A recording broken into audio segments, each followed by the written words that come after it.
Good morning, నమస్తే to all investors and traders. అందరం బాగుండాలి, అందరిని ఉండాలని కోరుకుంటూ టుడే మీరు యూట్యూబ్కు స్వాగతం. మీ సీనియర్ సిటిజన్. దయచేసి స్కిప్ చేయకుండా చూడండి. స్కిప్ చేసే మధ్యలో ఇంపార్టెంట్ వార్తలు కానీ నా కామెంట్ మిస్ కావచ్చు. ఆ కామెంట్ అండ్ కాంటెంట్ నచ్చితే సబ్స్క్రైబ్ చేసుకొని లైక్ చేయగలరు. మీ యొక్క సబ్స్క్రిప్షన్ లైక్ నాకు మరో సపోర్ట్ ఇస్తుంది. సో ఈరోజు టుడే మీరు బిజినెస్ వార్తలు 24th February 2025. Disclaimer first, it is educational purpose only. I'm not SEBI registered advisor and it not a buying and selling recommendation గుర్తించండి. సో మన బిజినెస్ ఇండస్ట్రీలో రోజు యూఎస్ఏ, యూరోపియన్, ఆసియా మార్కెట్, మూడు మార్కెట్ చూడాల్సిన పరిస్థితి ఏర్పడుతుంది.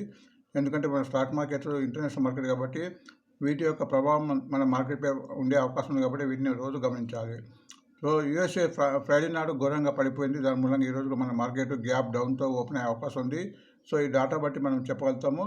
So Dow Jones 748 down and Nasdaq's 438, S&P 500 105 down అయింది. సో అలానే మన ఫ్రైడే నాడు మన మధ్యాహ్నం పూట మన ఇంగ్లాండ్ 4% డౌన్, మన France 32 up, German 27 down.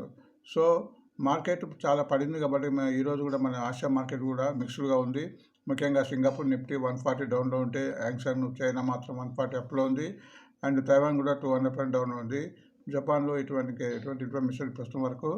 So దీన్ని బట్టి చూస్తే ఈరోజు మన మార్కెట్ గ్యాప్ డౌన్తో ఓపెన్ అయ్యే అవకాశం ఉంది కాబట్టి సో కదా మార్కెట్ ఆశించి బిజినెస్ చేస్తే ట్రేడింగ్ చేయాలని నా యొక్క ఆలోచన, అది గుర్తించండి.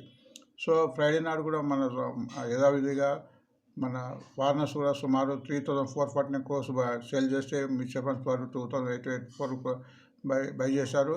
సో మ్యూచువల్ ఫండ్స్ కూడా బై చేస్తున్నారు కాబట్టి మార్కెట్ ఇంత పడినా ఇంకా కొద్దిగా స్థిరంగా ఉందని చెప్పొచ్చు. ఒక వీళ్ళు కూడా అమ్ముతుండకపోతే మార్కెట్ పడే అవకాశం ఉంది కాబట్టి స్టాక్ మార్కెట్లో ఏమైనా జరగచ్చు కాబట్టి ఎప్పుడు ఆల్వేస్ 50% క్యాష్ ఉందని చెప్తున్నట్టు అలా ఉంచుకుంటూ మంచి షేర్ తగ్గినప్పుడు కొనడానికి అలవాటు చేసుకోవాలి. సో మన Friday Nifty, bank Nifty, mid cap and small cap almost కూడా తగ్గాయి, గుర్తించండి. అండ్ ఇండెక్స్ కూడా 14.53 ఉంది. ఇది ఆల్మోస్ట్ 10 to 12 మధ్య ఉంటే అప్పుడు మార్కెట్ స్థిరంగా ఉన్నట్టు. సో ఈ రకంగా ఇంత మార్కెట్ కూడా ఇండెక్స్ కూడా ఒక రకంగా తక్కువ ఉందని చెప్పుకోవచ్చు. కానీ ఇంకా తగ్గినప్పుడే మార్కెట్ స్థిరంగా ఉండే అవకాశం ఉంటుంది. ఎందుకంటే ఇండెక్స్ వొలాటిలిటీని చూపిస్తుంది. అట్లనే పీసీఆర్ నిఫ్టీ రేషియో, ఇది పుట్కా రేషియో, ఇది కూడా మార్కెట్ యొక్క గమనాన్ని చెప్తుంది. సో పుట్కా రేషియో ఎప్పుడైతే 1% కంటే ఎక్కువ ఉంటుందో అప్పుడు మార్కెట్ బుల్లిష్ ఉన్నట్టు, బిలో ఉంటే బేరిష్ ఉన్నట్టు. బట్ ఈరోజు మన పుట్కా రేషియో 0.8 ఉంది. ఎందుకంటే అది బిలో 1 ఉంది కాబట్టి మార్కెట్ బేరిష్ ఉంటుందని దీని యొక్క ఆలోచన, అది గుర్తించండి. సో ఇక్కడ నిఫ్టీ చూస్తే నిఫ్టీ చార్ట్కు మీరు చూసుకున్న నిఫ్టీ మన 2274 క్లోజ్ అయింది. ఇది ఎప్పుడు దీని రెసిస్టెన్స్ 2350, దీని తర్వాతనే మార్కెట్ పుంజుకునే అవకాశం ఉంది. లేకుంటే స్టాక్ లాస్ 22,642కు వచ్చేసి ఇంకా కిందకి పోతే ఇంకా మార్కెట్ అధ్వానంగా పడే అవకాశం ఉంటుందిగా గుర్తించండి.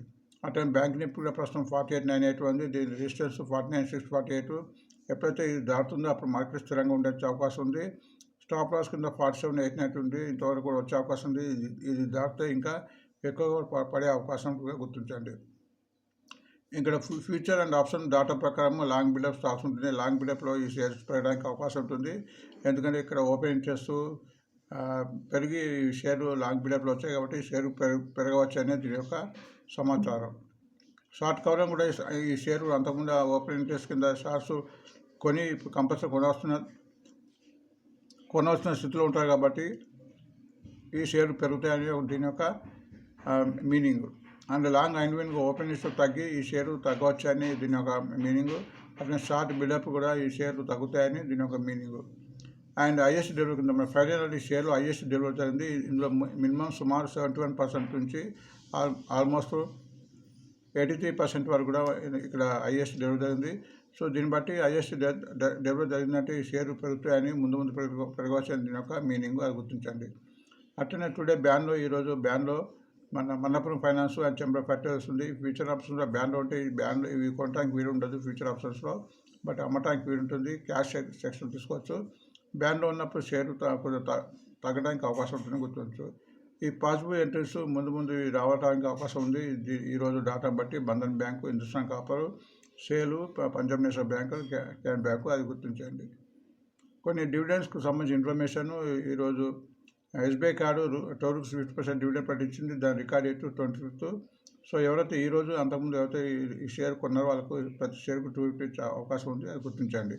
అట్లనే పవర్ ఫైనాన్స్ కార్పొరేషన్ కూడా 3% డివిడెండ్ ప్రకటించింది. దాని record date 28. And USA GDP ఉంది. జీడిపి దానికి ఈవెంట్ ఉంది 27 నాడు. అది దీని మూలంగా కూడా మార్కెట్ హెచ్చుతగ్గులు అవకాశం ఉంటుందో గుర్తించండి. అంటే ఇండియా జీడిపి కూడా 28 ఫిబ్రవరి నాడు ఉంది. సో దీన్ని బట్టి కూడా మార్కెట్ హెచ్చుతగ్గులు అయ్యే అవకాశం ఉంటే వీటిని గమనించండి. ఇవి వార్తలు అండి.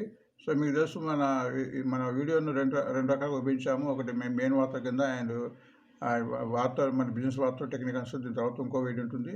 ఆ వీడియో చూస్తే మీకు ఈరోజు పెరిగే షేర్ పేరు గురించి తెలుస్తుంది. అందులో టెక్నికల్స్ ఉంటుంది, అదిగా గుర్తించండి. So thank for watching today Miller. మళ్ళీ కలుద్దాం.